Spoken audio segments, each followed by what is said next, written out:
Hi, don't forget to like and share this video and also subscribe to my YouTube channel and press the notification button so whenever I upload motivational content, you will be informed.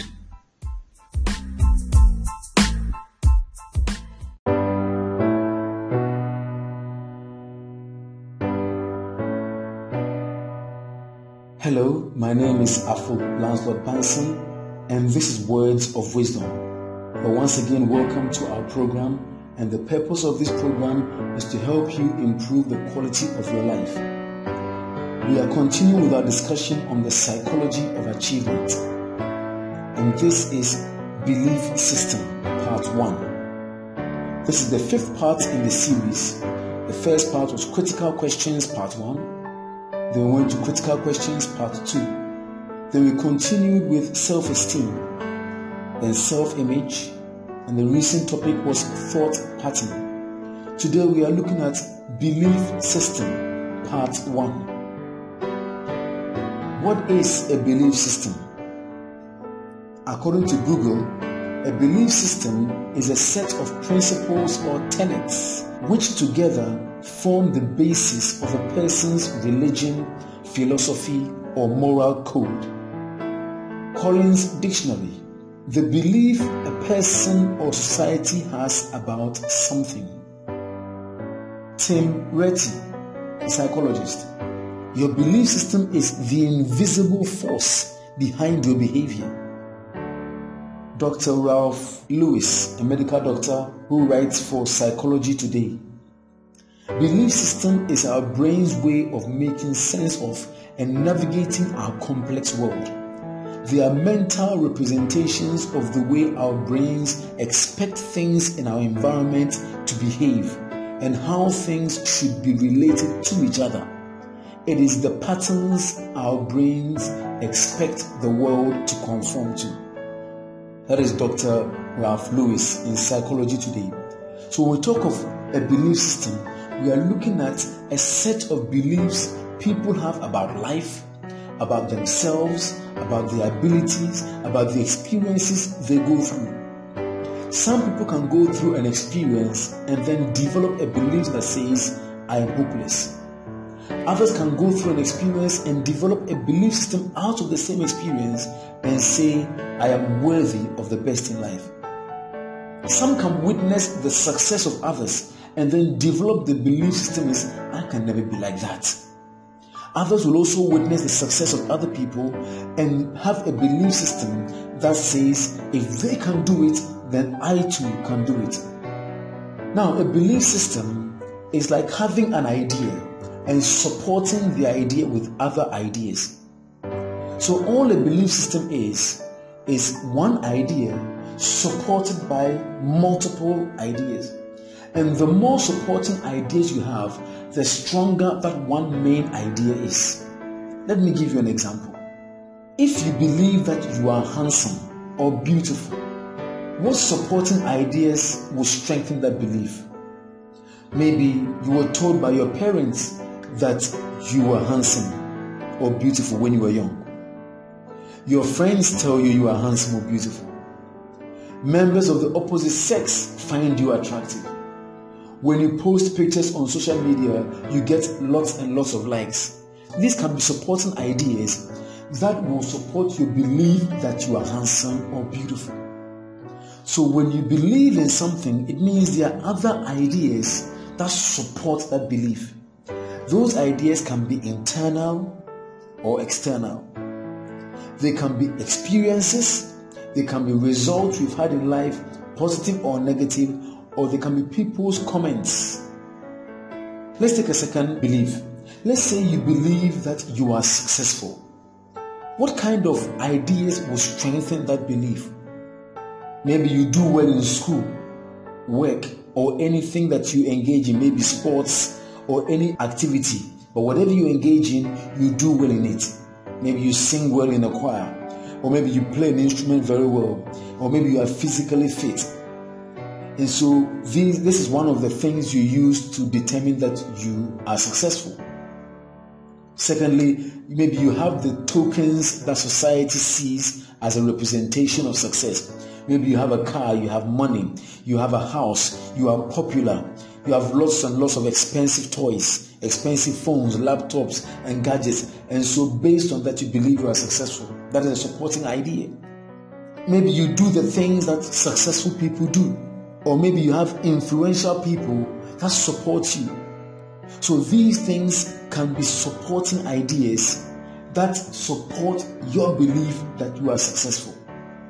Let's take our last example. Maybe you believe that you are a failure. What supporting ideas will strengthen that belief? Perhaps you don't do well in school or work or anything you lay your hand on to do. Perhaps people have told you over and over again that you are a failure. Or maybe your parents told you you don't amount to much. Or maybe your parents abandoned you when you were a child and refused to take care of you, and so you believe you are a failure. Perhaps you don't have the tokens that society sees as a representation of success. Or perhaps you have failed so many times in life, and that's why you conclude yourself to be a failure. So you see, a belief is nothing but just an idea with other ideas supporting it. Which means we can collapse or strengthen a belief based on what supporting ideas we give to it. So the more supporting ideas we give to something, the stronger it becomes. The less supporting ideas we give to it, the weaker it becomes. So how powerful is a belief system? Let's look at the power of belief. 1. Your belief system determines your behavior. That's right. Your belief system. So if you look at what we've discussed so far, your self-esteem, your self-image, and your thought pattern, they all determine your behavior. This is also another contributing factor.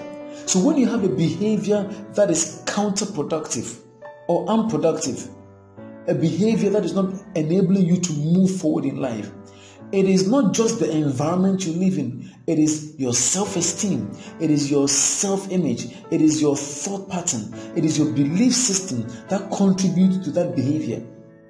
If perhaps in the workplace you don't perform well, it is your self-esteem, your self-image, your thought pattern, and your belief system that contribute towards you not performing well. You may be competent, but you don't do well. These are factors. So it is not just one thing that determines your behavior. Self-esteem, self-image, thought pattern, now belief system, what you believe to be true about yourself, about life, about success, about your experiences, and about your abilities contribute to your behavior. So if you believe that you are a competent person, it affects the way you behave in the workplace. You are eager to accept extra responsibility because you believe you are competent. If you believe you are rich, you buy things based on quality and not based on quantity. Your belief system, number 2, your belief system determines what you are or unable to do. So you may have the ability to succeed, but if you don't believe in yourself, you can never succeed. You may have the ability to perform, but if you don't believe in yourself, you will never perform. You may have the ability to move forward, to excel, but if you don't have the belief in yourself, you can never move forward or excel. Number 3, your belief system determines how much pain you endure. When you are going through difficult times, if you believe that nothing good will come out of this, you will not endure the pain. You will find the shortest way out. And some people will commit suicide. Others will just give up and become hopeless and worthless in life. But if you believe that you are going to succeed sometime in the future, then you will endure all kinds of difficulties. You will endure all kinds of hardships. You will endure all kinds of pain because you believe that there's something good, something positive, something amazing, wonderful, fantastic waiting for you in your future. Number 4, your belief system determines how you treat others. One of the challenges of black people is that because we don't believe we are worthy and we deserve good things in life, we also believe that other black people don't deserve good things in life. And that's why we end up sabotaging ourselves and our friends. Because if you believe that you are successful, you will accept and receive good things in life, it is easy for you to believe the same thing for others. It will also push you to help others succeed. But when you don't believe in that, you will accord the same kind of respect and value to other people. I hope I'm clear with this. So let's take a look at how a belief system is developed. How is a belief system developed? Number one, the environment you live in. The environment you live in affects your self-image, affects your self-esteem, affects the way you think, affects what you believe in. Because if you live in an environment where people believe that unless you travel overseas, you can never succeed, that will be your belief also. If you live in an environment where people are in their 40s and still live with their parents, there's a tendency or the propensity for you to also believe in that. If you live in an environment where children as young as 11, 12, 13 are having babies, it is easy for you to believe that this is normal, and if you also have a baby at that age, there's nothing wrong with that. So the environment you live in affects your belief system, and so you need to really consider the environment you live in. That's why some people will move from one city to another, from one country to another, from one state to another. I have a friend who lives in England who moved to England not because he believed he could not succeed in Ghana, but because of the negative attitude of people in Ghana. He said, Afro, I can't handle it. I need to get out of this place. And when he moved to England, he moved to a place where most of the people who live there are achievers. For a long period of time, because of the rent he was paying, he was barely living from hand to mouth. He had barely enough to buy food to eat because of the expensive rent. He rented an expensive apartment in an area where people who were rich, who had made it, were living. And he lived there for a number of years, and it started affecting his psychology, affecting the way he dresses, affecting the way he thinks. When he went there first, people looked at him funny because of the way he dressed. But after a couple of months, things started changing. Some of the neighbors started drawing close to him, talking to him. Then they started connecting him to places.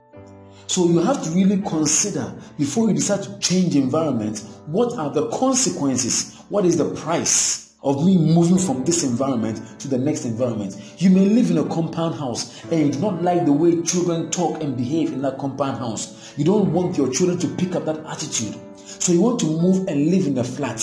What is the cost? You may have to lose your car. You may have to lose some privileges so that you can live in a flat where your children can have the peace of mind and the quiet environment and good role models you want them to have. Environment shapes your belief system. Children who are grown up in a war-torn environment where they see people shooting each other every time, they believe that human life is worthless. So in a single argument with a friend, they can just pick up a gun and blow them away. Number two, how is a belief system developed? Events that happen in our lives, events, whether small or great, foster beliefs. When something happens to you on a small scale or a large scale and you attach a very strong emotion to it, it builds a belief. Someone can go through a very traumatic experience in life and then build a belief out of it that all men are evil or all women are wicked. Someone can go through a difficult time in life and just draw a conclusion, a belief that if you live in Ghana, you will never make it. Another person can go through difficulties in life and draw a belief that some men are wicked, some women are evil, or it is tough to succeed in Ghana, but it is not impossible. So the events that happen to you foster your belief. How come the events that happen to you foster your beliefs? Because of the meaning we give to those events. The meaning you give to an event determines your belief. So no matter what happens to you, the meaning you give to it is critical. If your parents did not take care of you, it does not mean that all parents are wicked. The meaning you give to what happened to you will determine your belief. So if your boyfriend broke up with you, what meaning are you giving to that? That meaning will determine your beliefs and will determine your actions. So whenever something happens to you, ask yourself, what does this mean? And how can I use this to turn my life around? How can I use this to move forward? Number 3, what develops a belief system? The kind of knowledge and skill you acquire determines your belief system. So reading books, watching documentaries, and all of that helps you acquire knowledge. Learning a craft helps you develop skill. And in doing so, it strengthens your belief system. What you say to yourself, what you hear people say about you, what you read, and what you practice over and over and over all contribute to your beliefs. So if you want to change your beliefs, you have to start acquiring a new set of knowledge and a new set of skills. That's why you have to listen to this audio over and over and over again and pass them on to your friends. That's why you can't afford to miss any of the words of wisdom audios. Forward them to as many friends as you like. Put them all on all your social media platforms. It's free. The last point, past successes or failures help develop a belief system. Your past successes or failures. When you've had past failures and when you've had past successes, they contribute to your belief system. And again, as I said, it is the meaning you give to it. So if you succeed, you can give it a meaning that, yes, I have succeeded, but I can also do more and move forward to do more. That's the meaning you have given to it. And that's a belief that no matter how much success I have, there's always room for more success. Or you can give a meaning to failure, that even though I have failed, there is an opportunity for success. And there's a lesson to learn from this failure. There's something to glean, to reap from this failure. Ladies and gentlemen, our beliefs are critical to our success. So it's not just about what you do. It's also about your self-esteem, the kind of questions you ask yourself, your self-image, the way you think, and then what you believe about yourself, about your abilities, about life, and about what people think of you. What you choose to believe will determine your belief system. I choose to believe that I am a champion. I choose to believe that I am healthy. I choose to believe that I am wealthy. I choose to believe that I am strong. I choose to believe that I am grateful. I choose to believe that I am rich. I choose to believe that I am competent. I choose to believe that I am happy. I choose to believe that I am effective. I choose to believe that I am an agent of change. I choose to believe that I am wise. I choose to believe that I am kind. I choose to believe that I am productive. I choose to believe that I am successful. I choose to believe that I am fearless. And I choose to believe that I am righteous. And you can't change my mind. I choose to believe these things. Choose your beliefs, because it shall be done unto you according to your faith, according to your belief. This has been Afro Lansford Bansam, saying that there's a great person inside of you. You are capable of being successful. God richly bless you.